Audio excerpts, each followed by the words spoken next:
నమస్తే STV news కి స్వాగతం. నేను విజయ. ముందుగా హెడ్లైన్స్ చూద్దాం.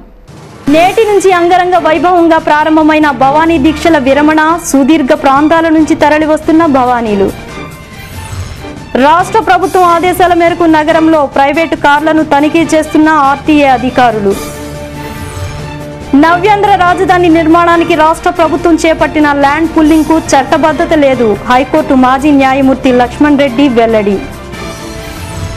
బెజవాడ నగరాన్ని మరోసారి వేదికగా చేసుకుని సిపిఎం పార్టీ బలోపేతానికి శ్రీకారం. సిపిఎం రాష్ట్ర కార్యదర్శి మధు వెల్లడి.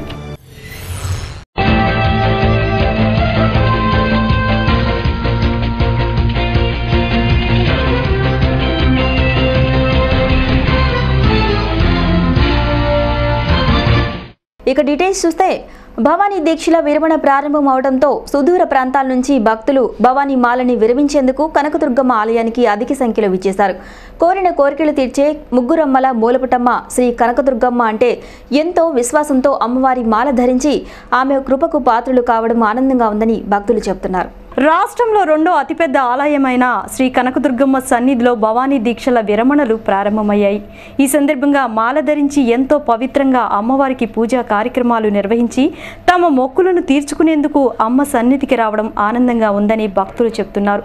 కోరుకున్న కోరికలు దుర్గమ్మ నెరవేరుస్తుందన్న నమ్మకంతో ప్రతి సంవత్సరం క్రమం తప్పకుండా భవానీమాల ధరిస్తున్నామని వారు చెప్పారు. తాము అనుకున్న పని నెరవేరడం దుర్గమ్మ కృపే అని సంతోషం వ్యక్తం చేస్తున్నారు.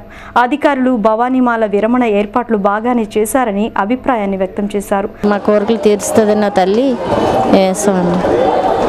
ఆ తల్లి చల్లగా చూస్తుందని ఆ తల్లి ఎంతో మందిని తీరుస్తుంది. మాకు కూడా అలాగే తీర్చాలని మేము కోరుతున్నాం. మేము వైజాగ్ నుంచి వచ్చాము. ఇది రెండోసారి మాలేసాం. తల్లి దుర్గమ్మ తల్లి అందరికీ కూడా బాగా చూస్తుంది, అందరికీ కూడా బాగా కరుణిస్తుంది.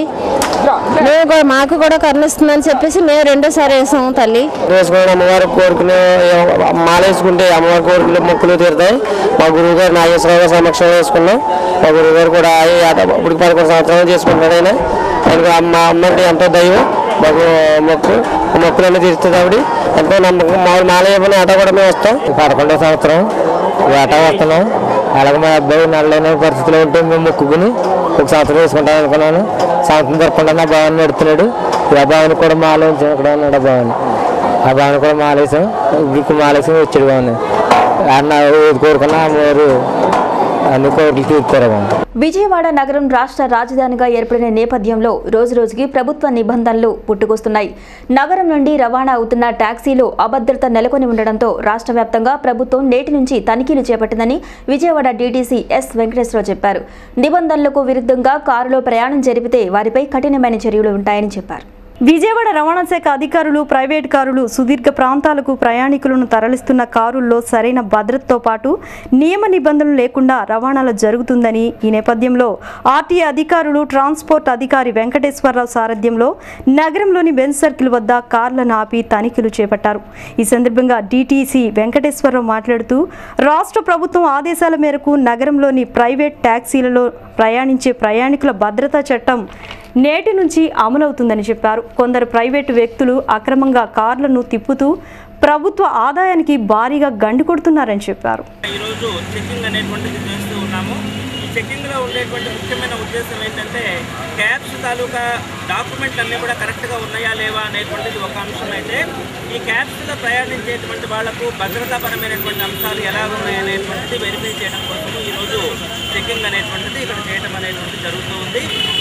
దీనిపైన ముఖ్యంగా ఏంటంటే మన విజయవాడ అనేటువంటి దగ్గర ఇంకా ఇంతవరకు రేడియో క్యాబ్స్ అట్లాంటివి కూడా ఇంకా ఎక్కడ రిజిస్ట్రేషన్ అవ్వలేదు ఇక్కడ.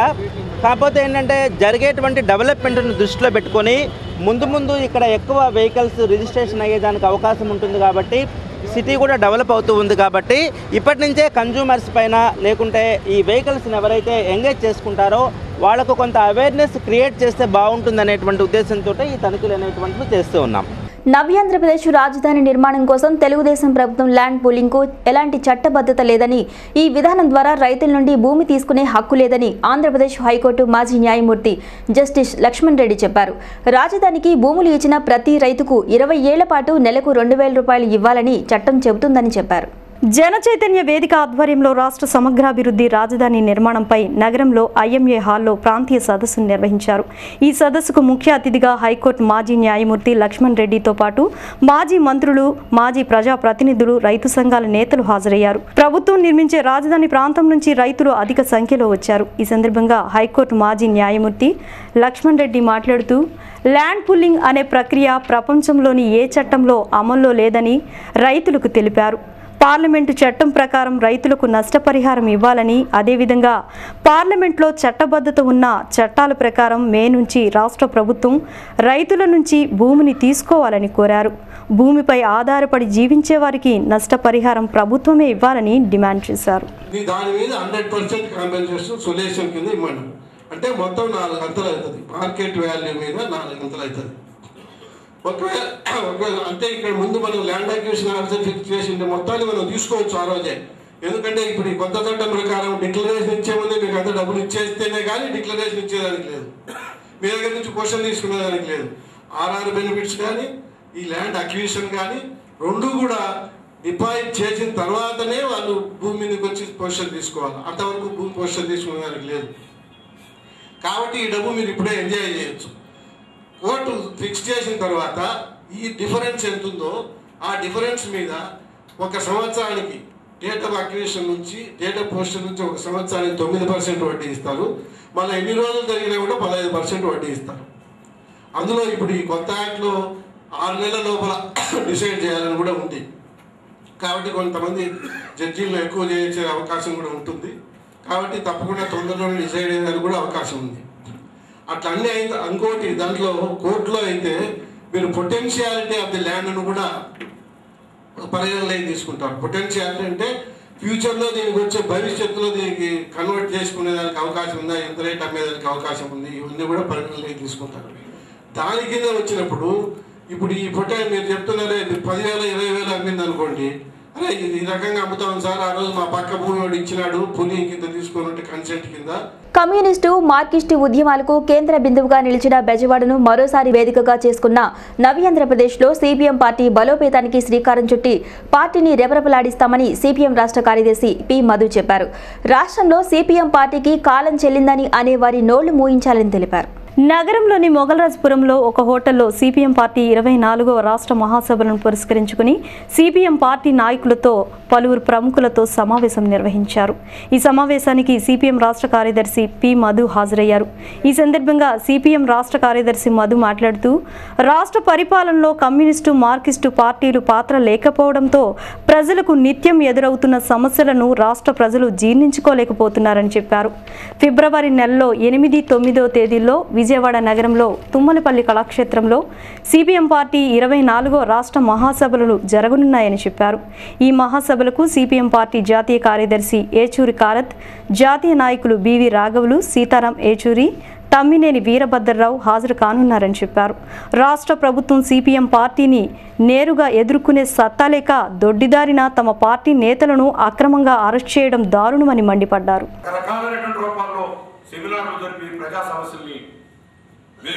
ప్రజా సమస్యల్ని పట్టబయలు తీసేటువంటి ప్రభుత్వాన్ని బోరులో నిలబెట్టేటువంటి కార్యక్రమాన్ని సెమినార్ల ద్వారా చేయాలని చెప్పేసి నిర్ణయించాం. బహుముఖంగా ఈ అఖిల భారత మహాసభలను ఆధారం చేసుకొని ఏ నష్టం అయితే కమ్యూనిస్టు ఉద్యమానికి ఆంధ్రదేశంలో జరిగిందో దాన్ని సవరించుకొని దాన్ని పూడ్చుకొని రానున్న రోజుల్లో కమ్యూనిస్టులు లేకుండా కమ్యూనిస్టు పని అయిపోయింది. 1990లో ప్రారంభించారు పాట. బెంగాల్లో ఓడిపోయిన తర్వాత బెంగాల్లో ఓడిపోయింది, ఇంకేముంది కమ్యూనిస్ట్. ఇప్పుడు ఆంధ్రదేశంలో అసెంబ్లీలో సీట్ రాకపోయిన తర్వాత ఖాళీ అయిపోయింది అంటున్నారు. ఈ ఖాళీ అయిపోయిన పార్టీ గురించి వీళ్ళకి ఎందుకు ఇంత బాధ? నేను మనం చేస్తున్నాను. కేంద్ర ప్రభుత్వం పార్లమెంటులో జరుగుతున్నటువంటి చర్చలో కూడా కమ్యూనిస్టులు సంఖ్య తక్కువైనప్పటికీ కూడా ఈరోజు పార్లమెంట్లో కమ్యూనిస్టుల యొక్క పాత్ర ప్రత్యేకమైంది. అందుకని కమ్యూనిస్టులు రానున్నటువంటి రోజుల్లో చరిత్రని ఒక కొత్త చరిత్రని రాయడానికి సిద్ధమైన తరుణం ఇది. చాలా సంక్లిష్టమైనటువంటి పరిస్థితుల్లో, తీవ్రమైనటువంటి నిర్బంధంలో కూడా కమ్యూనిస్టులు ఈరోజు ప్రజల పక్షాన నిలబడి పోరాడడం కోసం సిద్ధమవుతున్నటువంటి సందర్భం ఇది. Welcome back. గతంలో ఎన్నడూ లేని విధంగా ప్రస్తుత నగరపాలక సంస్థ అధికార పార్టీ పాలకపక్షం ప్రజా పరిపాలనను పూర్తిగా విస్మరించి అవినీతికి ఎక్కువ శ్రద్ధ చూపుతున్నారని సిపిఐ నగర కార్యదర్శి దోనిపూడి శంకర్ తీవ్ర స్థాయిలో ధ్వజమెత్తారు. తెలుగుదేశం పార్టీ 5 నెలల పాలనలో ప్రజా సమస్యల పరిష్కారం ఏ ఒక్కటి అమలు చేయలేదని ఆరోపించారు. నగరంలోని నగరపాలక సంస్థ కౌన్సిల్ కార్యాలయం ఎదుట సిపిఐ నేతలు విలేకరుల సమావేశాన్ని నిర్వహించారు. ఈ సందర్భంగా సిపిఐ నగర కార్యదర్శి దోనిపూడి శంకర్ మాట్లాడుతూ అధికారంలో ఉన్న పాలకపక్షం గత ఎన్నికలకు ముందు ఇచ్చిన వాగ్దానాలను అమలు చేయడంలో పూర్తిగా వైఫల్యం చెందారని మండిపడ్డారు. నగర మేయర్ ప్రజా పరిపాలనను పూర్తిగా విస్మరించి కౌన్సిల్ అధికారులు ఉద్యోగులపై అవాకులు చవాకులు మాట్లాడడం దారుణమని ఆగ్రహం వ్యక్తం చేశారు. అవాకులు చవాకులు కింది స్థాయి అధికారుల పైన మేయర్ లాంటి స్థాయి ఉన్నటువంటి ఒక ఫస్ట్ సిటిజన్ నగర ప్రథమ పౌరులు అందరం గౌరవించాల్సినటువంటి స్థానం అది. కాబట్టి ఆ స్థాన గౌరవాన్ని కాపాడనేటువంటి పరిస్థితి ఈ రోజున కనపడుతున్నది. కాబట్టి ఇప్పటికైనా నగర మేయర్ కమిషనర్ ఇరువురు కూడా విజయవాడ నగరానికి మేలు చేసేటువంటి ప్రక్రియలో భాగంగా విజయవాడ నగరాభివృద్ధికి ఇద్దరు కూడా సమన్వయంతో పోసేటువంటి బాధ్యతను ఈ సందర్భంగా సిపిఐగా మేము గుర్తు చేస్తున్నాం. గతంలో టి వెంకటేశ్వరరావు సుపరిపాలన ఈ సందర్భంగా నగర ప్రజానీకాన్ని గుర్తు చేస్తున్నాం. వామపక్షాలు ఇచ్చినటువంటి స్వపరిపాలన ప్రజల సంక్షేమాన్ని ఆదర్శంగా తీసుకోమని చెప్పి సదరు మేయర్ గారికి విజ్ఞప్తి చేస్తున్నాం. ఇప్పటికే మీ 6 నెలల పరిపాలన భ్రష్టు పట్టింది. నగరంలో మీ కార్పొరేటర్ల యొక్క అవినీతి భాగవతాలు బట్టబయలవుతున్నాయి. అందువలన ఆ నగర ప్రణాళిక విభాగం పైన ఇతర సెక్షన్ల పైన మీ ఆధిపత్యం కోసం మీ పెత్తనం సాగేటువంటి చర్యలను కట్టిపెట్టి నగర ప్రజలకు ఆనందదాయకమైనటువంటి నగర ప్రజలకు ఉపయోగపడేటువంటి నగర ప్రజలని రక్షించేటువంటి సంక్షేమ చర్యలను చేపట్టి నగరానికి అభివృద్ధికి దోహదపడవలసిందిగా మేయర్ గారికి విజ్ఞప్తి చేస్తూ, అలాగే అధికారుల పైన తనకు లేనటువంటి అధికారాన్ని ఆపాదించుకోవటం కూడా అది సరైనటువంటిది కాదు. ఒక డిప్యూటీ కలెక్టర్ హోదా కలిగినటువంటి ఒక మహిళా అధికారిని అవమానపరిచేటువంటి విధంగా ప్రవర్తించడం మేయర్కి తగని పని. ఇది మహిళా లోకాన్ని అవమానపరచడమే అని చెప్పేసి ఈ సందర్భంగా తెలియజేస్తున్నాం. తమ ఫిలిప్పీన్స్ పర్యటన రానున్న కాలంలో ఫలిస్తుందని, నగరాభివృద్ధికి నిధులు ఇచ్చేందుకు కొన్ని సంస్థలు సుముఖంగా ఉన్నాయని mayor Koneru Sridhar STV news కు వివరించారు. 2 రోజుల పాటు జరిగిన వర్క్ షాప్ లో transport, solid waste management, Texas, Gorges విషయాలపై ఆసక్తికరమైన చర్చ జరిగిందన్నారు. నగరపాలక సంస్థ మేయర్ కోనేరు శ్రీధర్ నగరాభివృద్ధి కోసం ఫిలిప్సిన్ పర్యటనకు వెళ్లి నగరానికి వచ్చిన mayor Koneru Sridhar SDV news తో మాట్లాడుతూ ఫిలిప్సిన్ వర్క్ షాప్లకు 19 దేశాల నుంచి 51 మంది ప్రతినిధులు హాజరయ్యారని అన్నారు. 2 రోజుల పాటు జరిగిన వర్క్ షాప్ లో అభివృద్ధిపై ప్రత్యేకమైన చర్చ జరిగిందని అన్నారు. మనోజ్ శర్మ నేతృత్వంలోనే ఏడీబీ బృందం త్వరలో విజయవాడ నగరంలో పర్యటించనుందని చెప్పారు. ఈరోజు విజయవాడ నగర కార్పొరేషన్లో అభివృద్ధి పనుల మీద కానీ ఏదైనా కానీ మొన్న ఫిలిప్పీన్స్ వెళ్ళొచ్చాం. ఇండియా మొత్తంలో 3 మేయర్లకు ఆహ్వానం వచ్చింది. మేయర్లతో పాటు కమిషనర్స్ కూడా వచ్చింది. దాని మీద ఫిలిప్పీన్స్ వెళ్ళడం, అక్కడ నేను ఒక రోజు లేట్కి వెళ్ళటం వలన కొంత రివ్యూ అయిపోయింది. అక్కడ అన్ని దేశాలలో కూడా వారి దేశాల్లో ఉన్న పాలసీల గురించి చెప్పడం, అన్ని వాళ్ళు చర్చించుకోవడం జరిగింది. అక్కడ కూడా ప్రతి 5 yearsకి ట్యాక్స్ పెంచడం, అట్లాగే అక్కడ రూల్స్ అవన్నీ కూడా మనకి వాళ్ళకి అక్కడ ఉన్న మేయర్లకి పోలీస్ డిపార్ట్మెంట్ కానీ అన్ని డిపార్ట్మెంట్లు టౌన్ మేయర్ ఆధీనంలో ఉంటాయి. ఐరన్ యార్డ్ దగ్గర 3 కోట్లతోటి త్వరలో అది కూడా శంకుస్థాపన ట్రై చేస్తున్నాం. ఇంతకుముందు ఎక్కడెక్కడ పెండింగ్ ఉన్నాయో అవన్నీ కూడా దులిపి ఆ ఫైల్స్ తీసుకొచ్చి ఎక్కడేం పని చేయాలో అన్నీ చేస్తున్నాం. నగరాభివృద్ధిలో ఏంటంటే తప్పనిసరిగా విజయవాడ నగర ప్రజల సహకారం కావాలి. ఇవాళ చెత్త ఎత్తడానికి దాదాపుగా 90 కోట్లు ఖర్చు అవుతుంది. దానికి ఈ రోజున ఉదయం 6 గంటలకల్లా తప్పనిసరిగా కార్పొరేటర్ కూడా అక్కడ ఉండి ముందు రోజుకు 1 రోడ్డు 2 రోడ్లు 6 నుంచి 6:30 లోపు చేయమని చెప్పాం. అక్కడికి ఎంతమంది సిబ్బంది వస్తున్నారు, మాస్టర్ ఎంతమంది వస్తున్నారు అనేది వెళ్తుంది.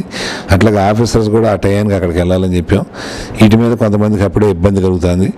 ఎందుకంటే ఇంతకుముందు మాస్టర్లో కానీ ఇంకోటి కానీ జరిగినా ఇవాళ అన్నీ కార్పొరేటర్ అక్కడ నుంచి పని చేయించుకుంటాడు. కాబట్టి ఇక్కడికి వచ్చి కార్పొరేటర్స్ నాకు శానిటరీ ఇన్స్పెక్టర్ సరిగ్గా రావట్లేదు, లేదా ఆళ్ళు చేయట్లేదు వీళ్ళు చేయట్లేదు అంటున్నాం. అందుకని వీళ్ళందరినీ కూడా ప్రతిదీ కూడా కార్పొరేటర్ ఇన్వాల్వ్ అవ్వమంటే వీళ్ళందరికీ కొద్దిగా ఇబ్బందిగా ఉంది. కార్పొరేటర్ ప్రజాప్రతినిధి, అతను కలిసి చేయాల్సిన పని ఉంది, అతను కలుపుకుని వెళ్ళాల్సిన పని ఉంది. ఇవన్నీ చెప్పడం కొంతమందికి ఇబ్బందిగా ఉంది. ఇవన్నీ తొందరలోనే సరిచేసి నగరాభివృద్ధికి అందరం కలిసి కృషి చేస్తామని మరొకసారి విజయవాడ నగర తెలియజేసుకుంటున్నాను. బెజవాడలో భూ బకాసురులు మరోసారి తమ ప్రతాపం చూపారు. రాజరాజేశ్వరిపేటలోని 4 ఎకరాల భూమిని నిమ్మగడ్డ రామకృష్ణ తమ అనుచరులతో కలిసి ఆక్రమించుకునేందుకు ప్రయత్నించారు. ఈ విషయం తెలుసుకున్న భూ యజమానులు అక్కడికి చేరుకొని ఆక్రమణదారులను వెంటనే అరెస్ట్ చేసి భూదందాలను అరికట్టాలని బాధితులు ఆందోళన బాటపట్టారు. విజయవాడ రాజధాని అన్న నేపథ్యంలో నానాటికి భూ కబ్జాదారుల ఆగడాలు పెరిగిపోతున్నాయి. రాత్రికి రాత్రే ఖాళీగా ఉన్న స్థలాలు ఆక్రమించి ఫేక్ డాక్యుమెంట్లతో భూ యజమానుల గుండెల్లో రైళ్లు పరిగెత్తిస్తున్నారు. రీసెంట్గా నగరంలో పాత రాజరాజేశ్వరిపేట సమీపంలో 4 ఎకరాల భూమిని నిమ్మగడ్డ రామకృష్ణ అనే వ్యక్తి తన అనుచర గణంతో కూలి పని వారితో వచ్చి ఆ స్థలంలో ఉన్న రేకుల షెడ్లను, ఫెన్సింగ్లను, మార్జిన్ దిమ్మలను పగలగొట్టి స్థలాన్ని ఆక్రమించుకునేందుకు ప్రయత్నించారు. ఈ విషయం తెలుసుకున్న అక్కడికి చేరుకున్న యజమానిపై అనుచరులతో దాడి చేపించేందుకు కూడా ప్రయత్నాలు చేశారని బాధితులు ఆరోపించారు. ఈ సంఘటనపై పోలీసులు ఆశ్రయించి న్యాయం చేయాలని బాధితులు వేడుకుంటూ ఆ స్థలంలోనే ప్లాట్ యజమానులందరూ ఆందోళన బాటపట్టారు. రూపాయి కూడబెట్టి ప్లాట్లు కొనుక్కుంటే తమ ఆశలపై నీరు జల్లడాన్ని జీర్ణించుకోలేకపోతున్నారని వారు ఆవేదన వ్యక్తం చేస్తున్నారు. భూ కబ్జాకి ప్రయత్నించిన వారు ఎంతటి వారినైనా వారిపై కేసు నమోదు చేసి వెంటనే అరెస్ట్ చేయాలని వారు డిమాండ్ చేస్తున్నారు. పేర్లు మేము 100 గజాలు కొనుక్కున్నామండి. కష్టపడి ఇళ్లలో పనులు చేసుకున్నాం. ఇప్పుడు కూడా అప్పులు తీరలేదండి. మేము ఏదో బాధ్యులు కట్టుకొని ఉంటున్నాం. ఆడపిల్లలు పెళ్లి చేసుకోవాలి. మళ్ళీ మీలాంటి అయ్యే దగ్గర అవి పెడితేనే కదా మాకు డబ్బులు ఇచ్చేది. లేకపోతే మాకు డబ్బులు ఎవరు ఇస్తారు? మేము పెళ్లిళ్ళు చేసుకోవాలి. మా చోటు మాకు కావాలి. మాకు న్యాయం కావాలి. మేము పోలీస్ స్టేషన్కి వచ్చాము, అందరికీ ఇచ్చాము. మాకు న్యాయం జరిగేదట్లేదు. మా చోట్లో మేము వచ్చి కూర్చున్నాం. లేదంటే ఇక పురుగుల మందు తెచ్చుకొని పిల్లలతో సహా ఇక్కడ నేను చచ్చిపోవాలి. 100 గజాలు ఉందండి. 25న రోజు తిరిగామండి. మీకే న్యాయం చేస్తాం అన్నారండి. ఇప్పుడు వరకు మాకు న్యాయం ఏం చేయలేదండి. అందుకని మా చోట్ల వచ్చి మేము కూర్చున్నాం. మేమంతా 70 మంది 100 మంది దాకా ఉన్నాం. కేసు పెట్టాం. అందరూ ఆ పోలీస్ స్టేషన్లో కూడా పెట్టాం. ఇప్పుడు మాకు రిజిస్ట్రేషన్ చేయించుకున్నామండి. మళ్ళీ ఈ రిజిస్ట్రేషన్ అప్పుడు ఏరై చేస్తే మేము ఏమైపోతామండి? మేము అప్పుడు 40 ఏళ్ళు 30 ఏళ్ళు పెట్టి రిజిస్ట్రేషన్ చేయించుకున్నాం. 5 సంవత్సరాలకి 6 సంవత్సరాల కిందట మేము పేర్లు తీస్తుంటే మా పేర్లే వస్తున్నాయి. రౌడీలు వేసుకొని వచ్చి ఇక్కడ కంచేసేసి వెళ్ళిపోయారు ఆయన. ఆ రోజు నుంచి ఈ రోజు వరకు కనిపించలేదు మాకు. ఆ రోజు వెళ్ళిపోయారు. వాళ్ళని తీసుకొస్తాను, నీళ్ళని తీసుకొస్తానని కంచేసిన ఆయన వెళ్ళిపోయాడు. మాకు ఇప్పుడు వరకు మాకు న్యాయం జరగలేదు. అందుకని మేము ఇలా మా చోట్ల మేము కూర్చోవాలి. మాకు న్యాయం కావాలని కూర్చున్నామండి. 2002 బాగా పండే భూములు 2002లో ఆ రైతులు అమ్ముకోవడం వల్ల ఇటు ప్లాట్లు వేసారు. అప్పటి నుండి కొనుక్కున్నటువంటి వాళ్ళు ఉన్నారు. సుమారు 60-70 మంది ఉన్నారు. ఏది చిన్నవాళ్ళు 50 గజాలు 70 గజాలు 60 గజాలు ఉన్నటువంటి వాళ్ళు. అప్పటి నుండి కూడా ఈ ఏరియాలో ఎవరొచ్చి కానీ వివాదాలు కూడా ఏమీ లేవు ఈ ఏరియాలో ఉన్న స్థలాల మీద. కానీ మన సడన్గా ఒక భూ కబ్జాదారుడు నిమ్మగడ్డ రామకృష్ణ అనేటువంటి ఆయన ఒక డాక్యుమెంట్ తెచ్చి, అదేది ఫోర్జీ డాక్యుమెంట్, దొంగ డాక్యుమెంట్. రంగగారు చనిపోయిన టైంలో వాళ్ళది ఆసరాగా చేసుకుని ఒక కొత్త నంబర్ సృష్టించారు. బులెటిన్ ముగించే ముందు హెడ్లైన్స్ మరోసారి చూద్దాం. నేటి నుంచి అంగరంగ వైభవంగా ప్రారంభమైన భవానీ దీక్షల విరమణ. సుదీర్ఘ ప్రాంతాల నుంచి తరలి వస్తున్న భవానీలు. రాష్ట్ర ప్రభుత్వం ఆదేశాల మేరకు నగరంలో ప్రైవేటు కార్లను తనిఖీ చేస్తున్న ఆర్టీఏ అధికారులు. నవ్యాంధ్ర రాజధాని నిర్మాణానికి రాష్ట్ర ప్రభుత్వం చేపట్టిన ల్యాండ్ పుల్లింగ్ కు చట్టబద్ధత లేదు. హైకోర్టు మాజీ న్యాయమూర్తి లక్ష్మణ్ రెడ్డి వెల్లడి. బెజవాడ నగరాన్ని మరోసారి వేదికగా చేసుకుని సిపిఎం పార్టీ బలోపేతానికి శ్రీకారం. సిపిఎం రాష్ట్ర కార్యదర్శి మధు వెల్లడి. ఇవి ఈ బులెటిన్ అప్డేట్స్. నమస్కారం.